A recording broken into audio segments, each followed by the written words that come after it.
बहुत बहुत शुक्रिया, बहुत बहुत शुक्रिया। जीते रहो नौजवानों, जिसमें लड़के और लड़कियां दोनों शामिल हैं। मुझे यकीन नहीं था कि इस कॉन्फ्रेंस में इतने नौजवान आएंगे। बहुत से हज़ारों की तादाद में बाहर भी खड़े हुए हैं, मैं उनका भी शुक्रिया अदा करता हूँ।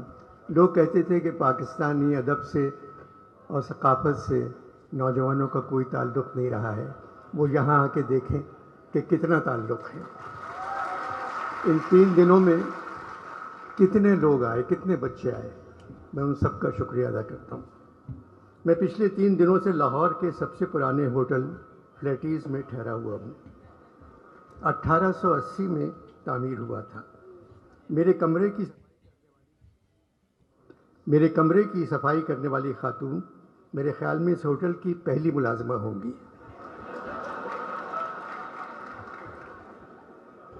आज सुबह मैंने उनसे कहा, आप ज़हमत न करें, आप कहाँ रहती हैं, मैं आकर आपके कमरे को साफ़ करूँगा।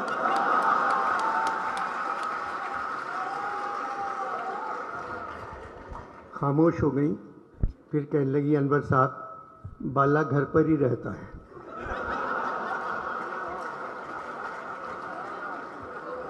शायद मेरा खुलूस वो नहीं समझी। मैंने पूछा कहाँ की हो, तो कहने लगी गुजरात। मैंने कहा मुस्लिम लीग काफ की तरफ हो? बोली मुस्लिम लीगों ने कायदे की ऐसी तैसी कर दी है, सिर्फ काफ गाफ बच गए हैं। मुझे नहीं मालूम मैं किसकी तरफ हूँ। पढ़ी लिखी हो? मियाँ जी पढ़ी लिखी होती तो बेरोजगार होती।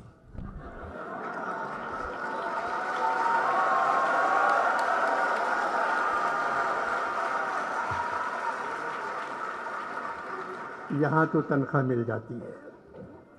बहुत से लोग मेरे कमरे में फूलों के गुलदस्ते छोड़ गए थे। मैंने कहा आप सारे फूल ले जाएं। बोली बाला ज़िंदगी अजाब कर देगा, ये फूल किसने दिए हैं, यहीं रहने दें, ये कह के चली गई। लाहौर में फूलों के मौसम की आमद है, मगर यूँ लगता है लाहौर के दिल वाले इस दफ़ा फूलों से कहीं ज़्यादा इलेक्शन के खिलने का इंतज़ार कर रहे हैं।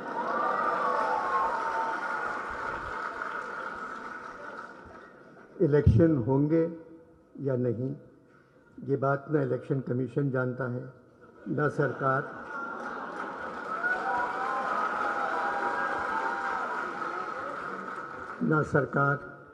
ना अदालत, ना खुदा जानता है।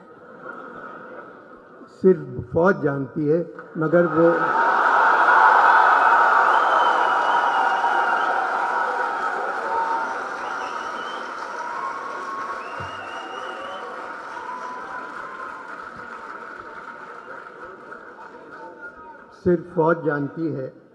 मगर वो बता कर नहीं दे रही है। हालात की वजह से इलेक्शन के साथ भी कमीशन लगा दिया गया है, और हम सब जानते हैं यहाँ बगैर कमीशन के कोई काम नहीं करता।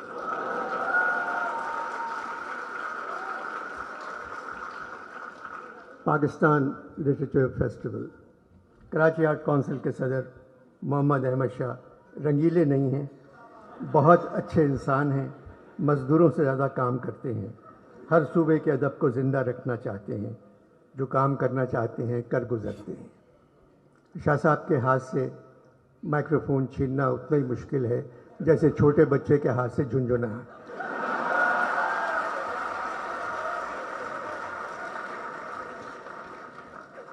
15 बरसों से कराची में अदबी कॉन्फ्रेंस करवा रहे हैं। इस साल 3 दिनों में तकरीबन 60,000 लोग उस कॉन्फ्रेंस में आए। लाहौर में भी यही हाल रहा। इन 3 दिनों में मैंने पंजाब के नौजवानों को देखा, आंखों में चमक, पेशानी पर रोशनी, चेहरे दरख्शां, हाथों में सेल फोन, मगर पेशानी पर रोशनी सेल फोन की नहीं थी। इनको देखकर मुझे ऐसा लगा पाकिस्तान का मुस्तकबिल रोशन है। इस कॉन्फ्रेंस में अदब पर बात हो रही है, हॉल नंबर 1 भरा हुआ है, लोग खड़े हुए हैं, जगह नहीं थी। कल्चर पर बात हो रही है, हॉल भरा हुआ है। मुसव्विरी, मूसीकी और तामीर पर बात हो रही है, हॉल भरा हुआ है। हालात हाज़रा पर बात हो रही है, हॉल खाली है।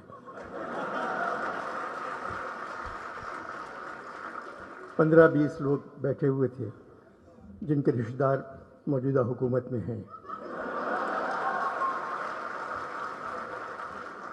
4-5 लोग ऐसे थे जिनका ताल्लुक फ़ौज से है। जमहूरियत में जो भी हुकूमत हो, हमें उसकी इज़्ज़त करना चाहिए, हमें उनकी हिफाजत करना चाहिए, क्योंकि वो हमारी हिफाजत नहीं करते। मगर हुकूमत जमहूरी है। हमारी फ़ौज बहुत ताकतवर है, इसलिए हर जमहूरियत में वज़ीर आज़म से लेकर सारे वज़ीर बच्चा जमूरा बन जाते हैं। डुगडुगी हिलाकर कोई उनसे कहता है, ओए बच्चा जमूरा खड़े हो जा, वो खड़े हो जाते हैं। ओए बच्चा जमूरा अब चल, सब चले जाते हैं। बच्चा जमूरा का तमाशा हम सड़कों पर 75 साल से देख रहे हैं। एक आदमी के हाथ में डुगडुगी, एक बंदर पर चादर पड़ी हुई।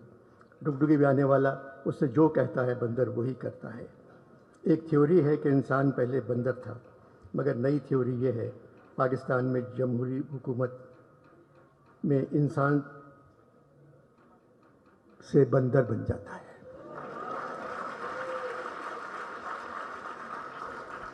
कसूर सिविलियन का है,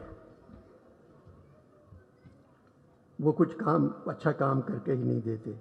हर हुकूमत ने जितना अपना ख्याल रखा, उसका आधा ख्याल भी अवाम का रखती तो मुल्क में माशाल्लाह कभी नहीं आता।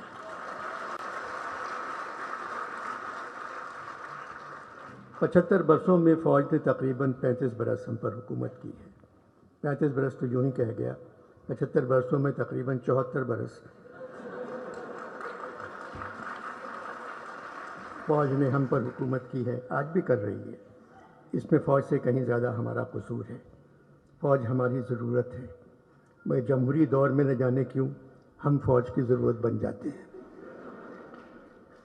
जो सिपाही हुक्म के तहत कत्ल करता है या जो सरकारी मुलाजिम क़वानीन की तकमील करवाने में किसी को अज़ियत पहुंचाता है, वो ख़ुद को ज़िम्मेदारी से आज़ाद समझता है कि हुक्म के नौकर है।